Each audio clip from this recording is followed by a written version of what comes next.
If you could go back to your teenage self, what would you do?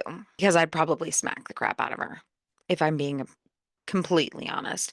Because having a teenage daughter is a special kind of challenge, especially as a mom. They remind you of yourself in so many ways that are beautiful and frustrating, literally all at once.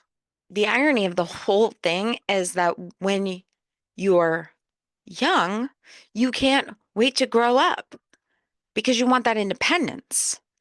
But when you're a mom, you just wish they'd freaking listen. If I could go back and tell my younger self anything at all about motherhood, it would be this. You think you know, but you have no idea. You think you know what love is, but you don't know because love is easy when your kids are little, when they run into your arms and they think you have all of the answers, but then they grow up and suddenly you're the villain in their story, the one who just doesn't get it. And the irony of that is you were them once. You thought your mom didn't get it either. And now here we are. Welcome to Random Candace Thoughts. I'm Candace, your favorite mom of a teenager, Nana, and major overthinker. And this week we are diving into the raw, beautiful, frustrating reality of raising a teenager and a teenage daughter at that. The things I wish I could tell my younger self about love and life and what it really means to be a mom. So let's talk about teenage me. I thought I knew everything. My mom was out of touch. The rules didn't apply to me, and my life was completely under my control. My brother and sisters were all older. They were 18, 16, and 14 years older than me. So nobody could tell me anything. I knew everything. And then I had my own kids, specifically a teenage daughter. And suddenly I'm looking at this tiny version of myself with an attitude standing in front of me, rolling her eyes, just convinced that I'm the one that doesn't get it. I'm the one that doesn't understand. Nobody else does that. She has seen much more of the world than I have. Truth is, I do get it. I do get it a little bit too well because I was her. I remember thinking my mom worried too much. She gave me advice I didn't ask for. She tried to control my life when I just wanted to be free and do what I wanted. And now, as a parent, I see it from the other side. I want to tell my younger self that you have no idea how much your mom loved you. And you won't see it until later, but I promise you that she did. I think one of the most difficult things for both Charlie and I is just knowing that we can see the bigger picture, but they just can't. The kids just can't.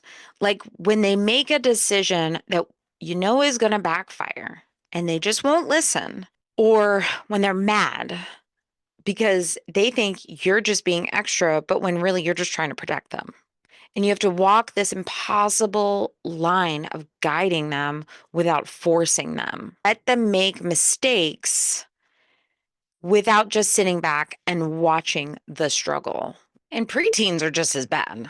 Don't get it twisted. Preteens are just as bad. I had a moment like this recently with Jackson.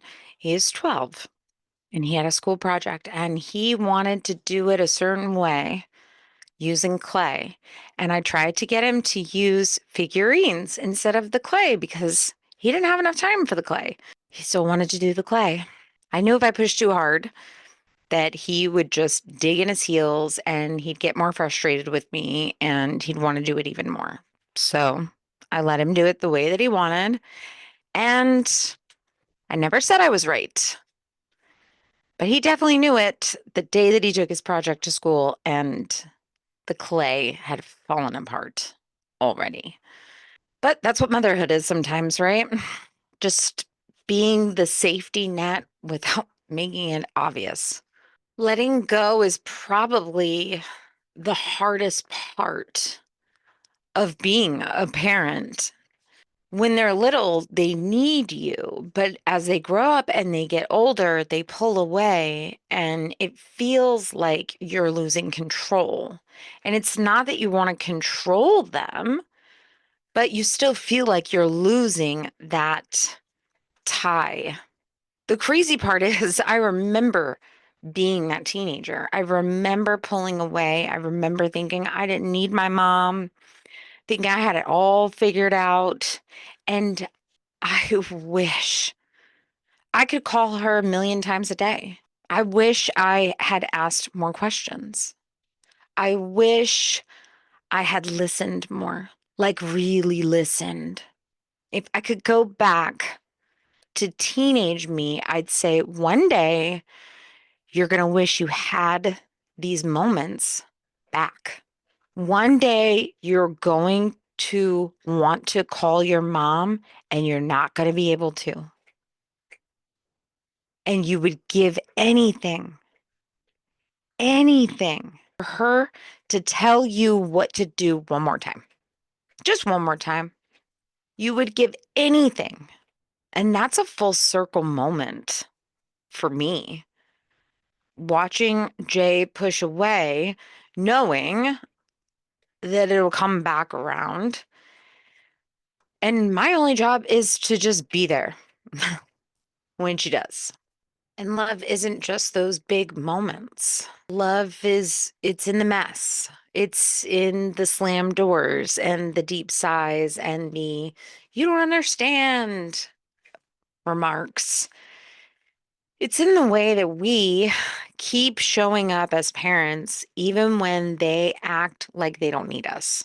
And while they may not say it out loud all the time, I know they feel it. And that's all I really need because I fully understand what my mom was going through now in ways that I never did before. And if you're parenting a teenager right now, just know that you are not alone. This is hard. It's messy, but the love is always there, even when it doesn't look like it in that moment. This week for Oliver's Light segment, it's all about that unseen love, the love that's there even when we don't acknowledge it. And I've been thinking about how that can change over time.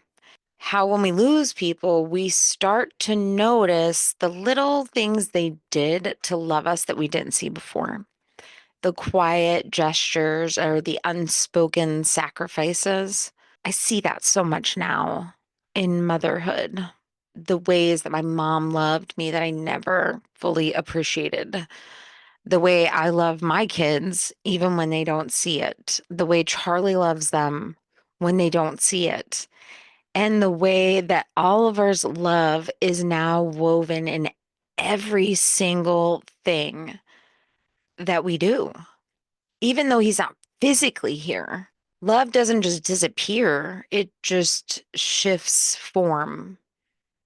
And if that's not light, I don't know what is. Here's what I want you to do this week: write a love letter. It could be to your younger self, reminding you that you made it through more than you ever thought possible. It could be to your mom, whether she's here or not, thanking her for the things that you didn't understand at the time. Could be your own child, promising them that even when they don't see it, you are always there and will always be there. Because love isn't just what we say, it's literally in what we do when we show up for them day after day.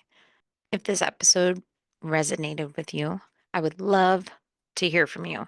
Send me a message, share your thoughts, and if you write that love letter, tell me about it because these conversations matter, and so do you. Thanks for hanging out with me today on Random Candace Thoughts. If you loved this episode, share it with a friend who needs to hear it.